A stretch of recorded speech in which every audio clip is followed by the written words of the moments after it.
ಆದ್ಮೇಲೆ ಪಾಠ ಆಧಾರಿತ ಮೌಲ್ಯಾಂಕನ ಪ್ರಶ್ನೆಕೋಟಿಗೆ ಸಂಬಂಧಿಸಿದ ಪ್ರಶ್ನೆಗಳು ಅಂದರೆ LBA ಲೆಸನ್ ಬೇಸ್ಡ್ ಅಸೆಸ್ಮೆಂಟ್ಗೆ ಸಂಬಂಧಿಸಿದಂತೆ ಫ್ರೀಕ್ವೆಂಟ್ಲಿ ಆಸ್ಕ್ಡ್ ಕ್ವಶನ್ಸ್ FAQsಗಳ ಬಗ್ಗೆ ಈಗ ನೋಡ್ತಾ ಹೋಗೋಣ. ಮೊದಲಿಗೆ LBA ಪ್ರಶ್ನೆಕೋಟಿಯನ್ನು DSRT ವೆಬ್ಸೈಟ್ನಿಂದ ಡೌನ್ಲೋಡ್ ಮಾಡುವುದು ಹೇಗೆ ನೋಡಿ. ಮೊದಲಿಗೆ ನೀವು ನಿಮ್ಮ ಮೊಬೈಲ್ ಅಥವಾ ಲ್ಯಾಪ್ಟಾಪ್ ಅಥವಾ ಕಂಪ್ಯೂಟರ್ನಲ್ಲಿ ಯಾವುದಾದ್ರೂ ಒಂದು ಬ್ರೌಸರ್ನ ಓಪನ್ ಮಾಡಿಕೊಳ್ಳಿ. ಸರ್ಚ್ ಬಾರ್ನಲ್ಲಿ DSERT ಕರ್ನಾಟಕ ಅಂತ ಟೈಪ್ ಮಾಡಿಕೊಂಡು ಸರ್ಚ್ ಕೊಡಿ. ಸರ್ಚ್ ರಿಸಲ್ಟ್ಸಲ್ಲಿ DSERT ಕರ್ನಾಟಕ ಮೊದಲೇ ವೆಬ್ ಲಿಂಕ್ ಮೇಲೆ ಕ್ಲಿಕ್ಕನ್ನು ಮಾಡಿ.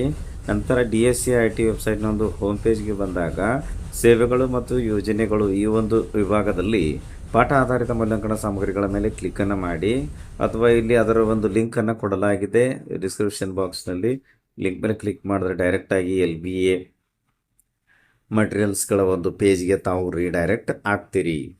ಇನ್ನು ಮುಂದಿನ ಪ್ರಶ್ನೆ, ಈಗಾಗಲೇ ಮುಗಿದಿರುವ ಪಾಠಗಳಿಗೆ LBA ಅಂಕಗಳನ್ನು SATSನಲ್ಲಿ ದಾಖಲಿಸಬೇಕೇ? ಹೌದು. ಮುಂದಿನ ಪ್ರಶ್ನೆ, ತೃತೀಯ ಭಾಷೆಗೆ LBA ಸಿದ್ಧಪಡಿಸಲಾಗಿದೆಯೇ? ಹಿಂದಿ ತೃತೀಯ ಭಾಷೆಗೆ ಮಾತ್ರ ಸಿದ್ಧಪಡಿಸಲಾಗಿದೆ. ಬಿಲಿಂಗ್ವಲ್ ತರಗತಿಗಳಿಗೆ LBA ಅನ್ವಯಿಸುತ್ತದೆಯೇ? ಉತ್ತರ ಹೌದು. 1ರಿಂದ 3ನೇ ತರಗತಿವರೆಗೆ LBA ಪ್ರಶ್ನೆಕೋಟಿ ಸಿದ್ಧಪಡಿಸಿದೆ ಮತ್ತು 4ರಿಂದ 7ನೇ ತರಗತಿವರೆಗೆ ಸಿದ್ಧಪಡಿಸುವ ಪ್ರಕ್ರಿಯೆ ನಡೆಯುತ್ತಿದೆ. ಪಠ್ಯಾಧಾರಿತ ಮೌಲ್ಯಾಂಕನಕ್ಕೆ ಎಲ್ಲ ಪ್ರಶ್ನೆಗಳನ್ನು LBA ಪ್ರಶ್ನೆಕೋಟೆಯಿಂದ ಕೇಳಬೇಕೇ? ಉತ್ತರ ಹೌದು. ಕಲಿಕಾ ಪ್ರಕ್ರಿಯೆಯಿಂದ ಮೌಲ್ಯಾಂಕನ ಪ್ರಕ್ರಿಯೆಯವರೆಗೆ ನಿರಂತರವಾಗಿ ಪ್ರಶ್ನೆಕೋಟೆಯಲ್ಲಿನ ಪ್ರಶ್ನೆಗಳು ಬಳಕೆಯಾಗಬೇಕು. ಉದ್ದಿಷ್ಟವಾರು ಮತ್ತು ಪ್ರಶ್ನೆಗಳ ಕಠಿಣತೆಯ ಮಟ್ಟಕ್ಕನುಗುಣವಾಗಿ LBAಯಿಂದ ಪ್ರಶ್ನೆಗಳನ್ನು ಆಯ್ಕೆ ಮಾಡ್ಕೋಬೇಕು. ಪ್ರಶ್ನೆ ಪತ್ರಿಕೆಯನ್ನು ಶಿಕ್ಷಕರು ತಾವೇ ರಚಿಸಿಕೊಳ್ಳಬೇಕು. FLN ಮಕ್ಕಳಿಗೆ LBA ಮಾಡುವುದು ಹೇಗೆ? ಉತ್ತರ, ಎರಡನ್ನೂ ಹೊಂದಾಣಿಕೆ ಮಾಡಿಕೊಂಡು ಇತರೆ ಮಕ್ಕಳಿಗೆ ಮಾಡುವಂತೆಯೇ FLN ಮಕ್ಕಳಿಗೂ LBA ಮಾಡಬೇಕು. ಅವರು ಗಳಿಸಿದ ಅಂಕಗಳನ್ನು SATSನಲ್ಲಿ ನಮೂದಿಸಬೇಕು.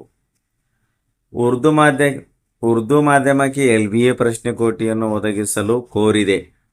ಉತ್ತರ, ರಚನೆ ಮತ್ತು ಭಾಷಾಂತರ ಪ್ರಕ್ರಿಯೆ ನಡೆಯುತ್ತಿದ್ದು ಆದಷ್ಟು ಬೇಗ ಲಭ್ಯಗೊಳಿಸಲಾಗುವುದು. ನೆಕ್ಸ್ಟ್, ಪ್ರತಿ ಪಾಠಕ್ಕೂ ಬ್ಲೂಪ್ರಿಂಟ್ ಪ್ರಕಾರ ಪ್ರಶ್ನೆ ಪತ್ರಿಕೆ ತಯಾರು ಮಾಡಬೇಕೇ? ಉತ್ತರ, ಎಲ್ಲ ರೀತಿಯ ಪ್ರಶ್ನೆಗಳನ್ನು ಒಳಗೊಂಡಂತೆ ಪ್ರಶ್ನೆ ಪತ್ರಿಕೆಯನ್ನು ರಚಿಸಬೇಕು.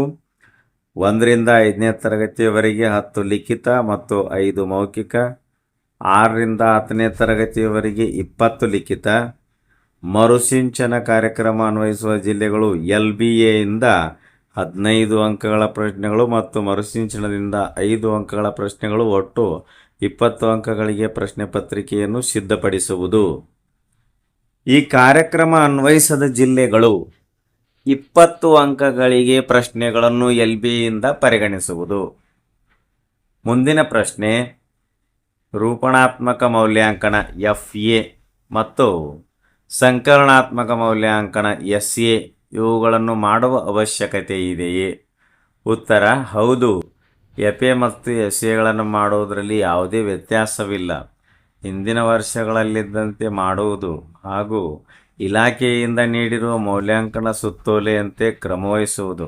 ಮೌಲ್ಯಾಂಕನದ ಸುತ್ತೋಲೆ 17 ಜುಲೈ 2025 ಇದರಂತೆ ಕ್ರಮವಹಿಸುವುದು. ಮುಂದಿನ ಪ್ರಶ್ನೆ, LBA ಅಂಕಗಳನ್ನು SSLC ಆಂತರಿಕ ಮೌಲ್ಯಾಂಕನಕ್ಕೆ ಪರಿಗಣಿಸಲಾಗುತ್ತದೆಯೇ? ಉತ್ತರ ಇಲ್ಲ. ಉಳಿದಂತೆ ಹಿಂದಿನ ಸಾಲಿನಂತೆಯೇ ಮುಂದುವರಿಯುತ್ತದೆ. ಮುಂದಿನ ಪ್ರಶ್ನೆ, LBA ಮಾಡುವಾಗ ಮಕ್ಕಳು ಗೈರು ಹಾಜರಿ ಅಥವಾ ನಿರಂತರ ಗೈರು ಹಾಜರಾದರೆ ಮಕ್ಕಳ ಡೇಟಾ ಎಂಟ್ರಿ ಮಾಡುವುದು ಹೇಗೆ? ಉತ್ತರ, ಗೈರು ಹಾಜರಾದ ಮಕ್ಕಳಿಗೆ ಆಬ್ಸೆಂಟ್ ಎಂದು ನಮೂದಿಸುವುದು. ಮುಂದಿನ ಪ್ರಶ್ನೆ, LBA ಖಾಸಗಿ ಶಾಲೆಗಳಿಗೆ ಇದೆಯೇ? ಉತ್ತರ, LBA ಕರ್ನಾಟಕ ರಾಜ್ಯ ಪಠ್ಯಕ್ರಮದ ಎಲ್ಲ ಶಾಲೆಗಳಿಗೂ ಅನ್ವಯಿಸುತ್ತದೆ. ನೆಕ್ಸ್ಟ್ ಕ್ವಶನ್, ಎಲ್ಲ ತರಗತಿಗಳ ಎಲ್ಲ ಹಂತದ ಮೌಲ್ಯಾಂಕನಗಳಿಗೆ LBA ಪ್ರಶ್ನೆಕೋಟಿಯ ಪ್ರಶ್ನೆಗಳನ್ನು ಪರಿಗಣಿಸಬೇಕೇ? ಉತ್ತರ ಹೌದು. ನೆಕ್ಸ್ಟ್ ಕ್ವಶನ್, LBA ಮತ್ತು ಲೆಸನ್ ಪ್ಲ್ಯಾನ್ SATS ತಂತ್ರಾಂಶದಲ್ಲಿ ದಾಖಲಿಸುವುದು ಶಿಕ್ಷಕರಿಗೆ ಹೊರೆಯಲ್ಲವೇ? ಉತ್ತರ, ಹೊರೆಯಲ್ಲ. ಈ ಹಿಂದೆಯೂ ಘಟಕ ಪರೀಕ್ಷೆಗಳನ್ನು ನಿರ್ವಹಿಸಿ ಪ್ರತ್ಯೇಕ ಪುಸ್ತಕಗಳಲ್ಲಿ ನಿರ್ವಹಿಸಲಾಗ್ತಾ ಇತ್ತು. ಈಗ ಅದನ್ನೇ SATS ತಂತ್ರಾಂಶದಲ್ಲಿ ನಮೂದಿಸಿದರೆ ಸಾಕು, ಅದನ್ನೇ ಪ್ರಿಂಟ್ ತೆಗೆದು ಇಟ್ಟುಕೊಳ್ಳಬಹುದು.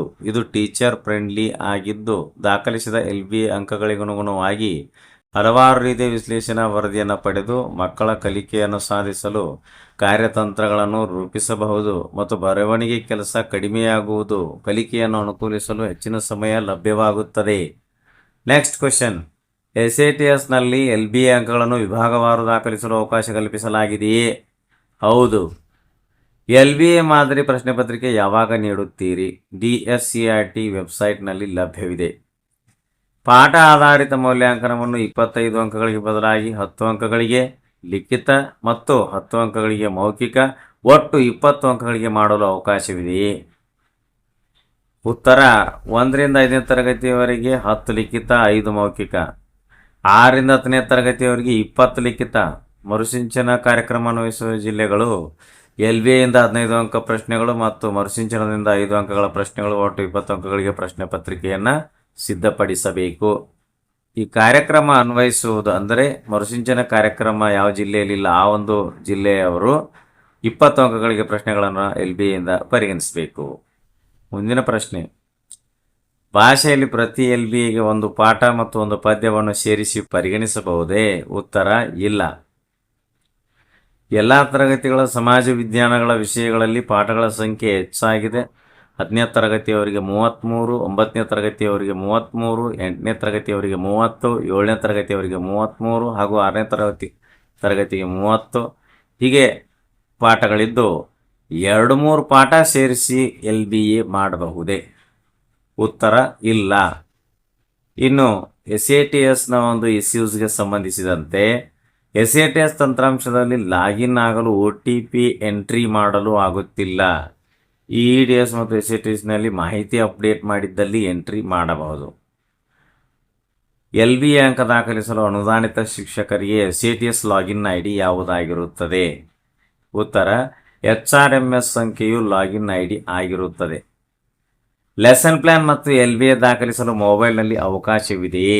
ಉತ್ತರ: ಮೊಬೈಲ್ನಲ್ಲಿ ಅವಕಾಶವಿದೆ.